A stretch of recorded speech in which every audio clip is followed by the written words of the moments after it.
گرانے آئے تھے، دہلیز کو چھوم کر چھوڑ گئے، دیکھا کہ یہ پتھر باری ہے۔ زخموں سے جسم گلزار سہی، تم اپنے شکستہ تیر گنو، خود اہل ترکش کہہ دیں گے یہ بازی کس نے ہاری ہے۔ خطاب پیش فرما رہے تھے طالب علم محمد امجد۔ اب اس کے بعد میں ملتمس ہوں معروف مذہبی اسکالر استاد جامعہ معہد الخلیل و ناظم شعبہ امتحان کمیٹی حضرت مولانا مفتی عظیم معین صاحب کی خدمت میں کہ وہ تشریف لائیں اور آپ حضرات کے سامنے اپنے خیالات کا اظہار فرمائیں۔ الحمدللہ وکفا والصلاة والسلام علی سید الرسل وخاتم الانبیاء وعلی آلہ المجتبى اما بعد فقد قال النبی صلی اللہ علیہ وسلم العلماء ورثة الانبیاء فإن الانبیاء لم يورثوا دینارا ولا درہما بل ورثوا العلم او کما قال علیہ الصلاۃ والسلام۔ میرے بہت ہی محترم و مکرم سامعین کرام، حضرات اساتذہ کرام، اور اس مجلس کے دولہا ہمارے جو فارغین طلبہ کرام ہیں، ان سب کی خدمت میں السلام علیکم ورحمۃ اللہ وبرکاتہ۔ میرے بھائیوں، یہ ایک بہت نازک موقع ہے، حساس موقع ہے، احساس ذمہ داری پیدا ہونے کا وقت ہے۔ یہ وقت جو آخری ہوتا ہے، اختتامی ہوتا ہے، خوشی کا بھی ہوتا ہے، غم کا بھی ہوتا ہے، اور فکر کا بھی ہوتا ہے۔ خوشی اس بات کی ہوتی ہے کہ الحمدللہ ایک تعلیمی نظام سے ہم جو ایک طویل عرصے سے محنت میں لگے ہوئے تھے، اب الحمدللہ اس سے اپنے اختتام کو پہنچ گئے، فارغ ہو گئے۔ ایک مرحلہ جو تھا ہم نے سر کر لیا۔ غم اس بات کا ہوتا ہے کہ کل تک جو ہمارے دوست تھے، ہمارے احباب تھے، ہمارے محبوب اساتذہ تھے، صبح سے رات تک ان کی باتیں سنتے تھے، مزے لیتے تھے، ایک ماحول تھا، ایک نورانیت تھی، کہیں مسجد ہے، کہیں مدرسہ ہے، کہیں سے قال اللہ کی آواز آ رہی ہے، کہیں سے قال الرسول کی آواز آ رہی ہے۔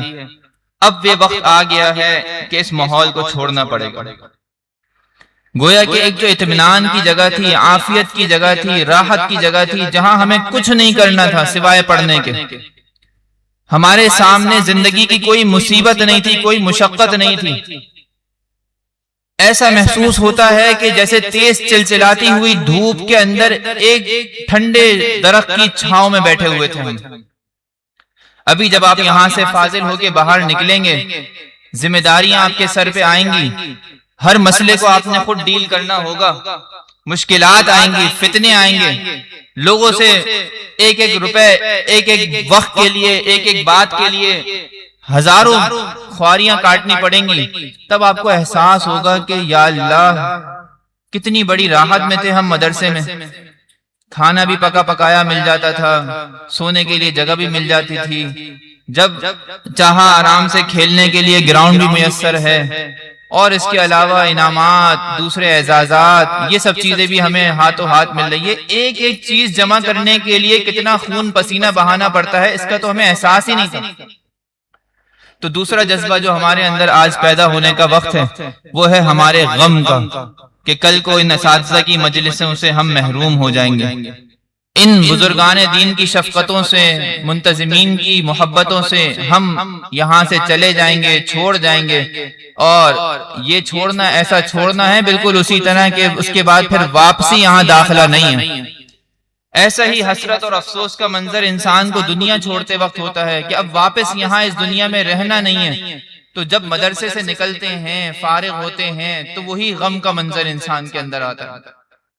تو دوسرا جذبہ ہمارے یہاں اس وقت ہوتا ہے غم کا، پہلا خوشی کا کہ ہم نے ایک مرحلہ تکمیل کو پہنچ گیا، دوسرا غم کا، اور تیسرا ہوتا ہے فکر کا کہ اب ہمیں اس طرح زندگی نہیں گزارنی جس طرح ہم اب تک گزارتے آئے تھے، اب ہمیں سوچنا پڑے گا، اب ہمیں محنت کرنی پڑے گی، اب ہمیں مسائل کو جھیلنا پڑے گا، اب ہمیں دنیا والوں کو خود فیس کرنا پڑے گا. اب ڈائریکٹ جو مسئلہ آئے گا وہ کسی چھاؤں میں چھپ کے میں اس کو برداشت یا اس کو چھپا نہیں سکوں گا. پہلے تو جو مسئلہ آتا کبھی والد سامنے آ گئے, کبھی استاد سامنے آ گئے, کبھی مدرسے کے منتظمین نے آ کے ڈیل کر لیا, ہمیں پیچھے چھپا کے رکھا اپنی آغوش میں, اس مسئلے کو فیس نہیں کرنے دیا. لیکن اب تو ہم دنیا میں نکل گئے, اوپر سے جو ہے وہ چلچلاتا ہوا سورج ہے, نیچے سنگلاخ زمین ہے, اور اس کے اندر ہم تنہا ہیں. اب ہمیں خود مسائل کو فیس کرنا ہے, ہمیں دنیا والوں کے تانے سننے ہیں. اب ہماری کیا ذمہ داری بنتی ہے؟ اس وقت فتنوں کا دور ہے, اور ایک انسان جو مدرسے سے فارغ ہو, اپنے ادارے سے فارغ ہو, بڑا پریشان ہوتا ہے کہ میرا ضابطۂ اخلاق کیا ہونا چاہیے, میرا میدان عمل کیا ہونا چاہیے.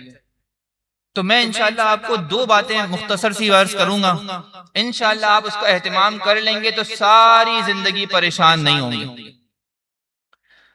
وہ باتیں کیا ہیں؟ نمبر ایک, اپنے آپ کو مضبوط کر لیں عقائد کے اندر.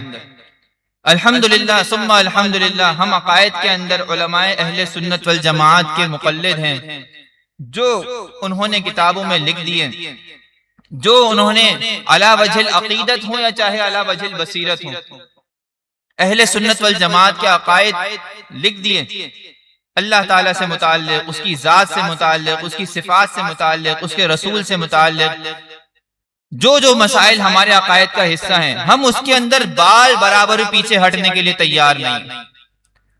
ایسے اس کے اوپر جم جائیں کہ اس کے اندر کوئی پہاڑ سے بھی ٹکرانا پڑ جائے تو ہم عقیدے کے اندر پیچھے نہیں ہٹیں گے. کوئی دنیا کی کتنی بڑی لالچ ہمارے عقیدے کو متزلزل نہیں کر سکتی. کوئی دنیا کا کتنا بڑا عہدہ, کتنا بڑا منافع, کتنی بڑی تجارت, کتنا بڑا ہمارا فائدہ دنیاوی, وہ ہمیں ہمارے عقائد سے, ہمارے نظریات سے, جو اسلام کے ہیں, جو ایمان کے ہیں, جو ہمارے دل کے اندر رسوخ ہیں, تابندہ ہیں, ہم اس سے سرے منہ انحراف نہیں کریں گے.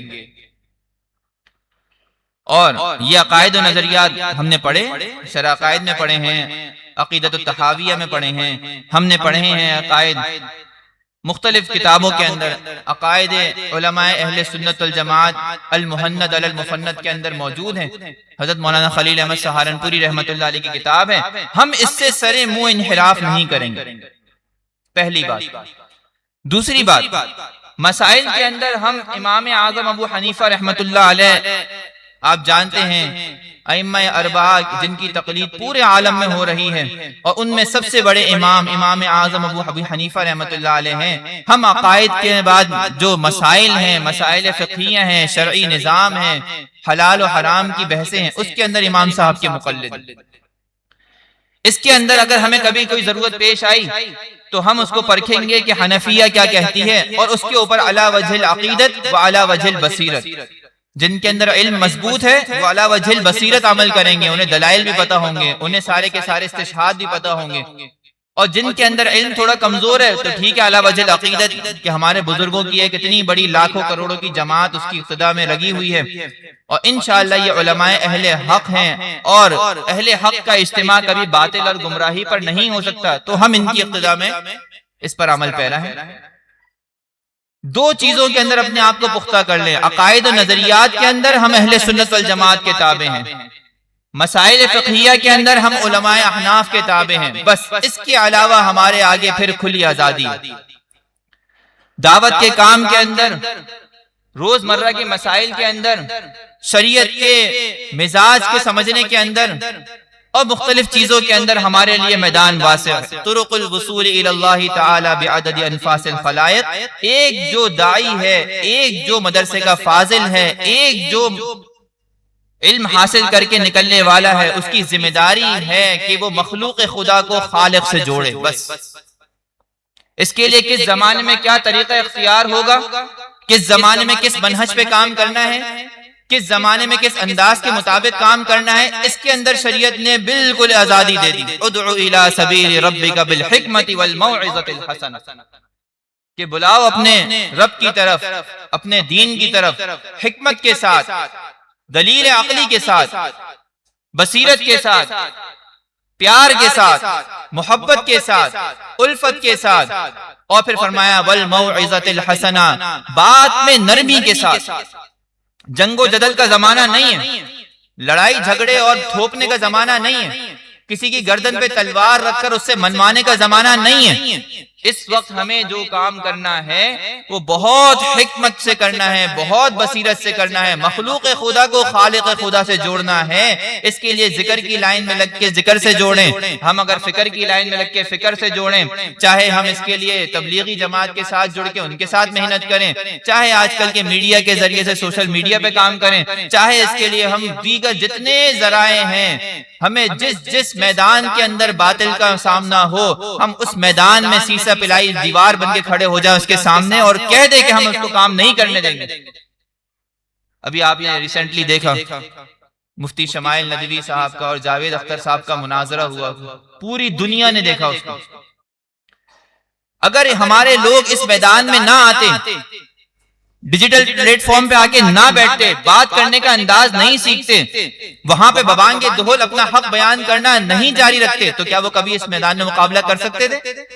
نہیں کر سکتے تھے۔ تو معلوم ہوا کہ ہمیں دو چیزوں پہ اپنے آپ کو پکا رکھنا ہے، عقائد و نظریات میں پکا رکھنا ہے، مسائل میں اپنے آپ کو مضبوط رکھنا ہے، اور اس کے بعد دعوت کے کام میں علی وجہ البصیرت جس طرح ہمیں بہترین انداز اختیار کرنے کو ملے ہم اس کو اختیار کریں۔ اللہ تعالیٰ سے دعا ہے کہ اللہ تعالیٰ ہمیں سمجھنے کی اور پھر اس پر عمل کرنے کی توفیق عطا فرمائے۔ آمین۔ وآخر دعوانا ان الحمدللہ رب العالمین۔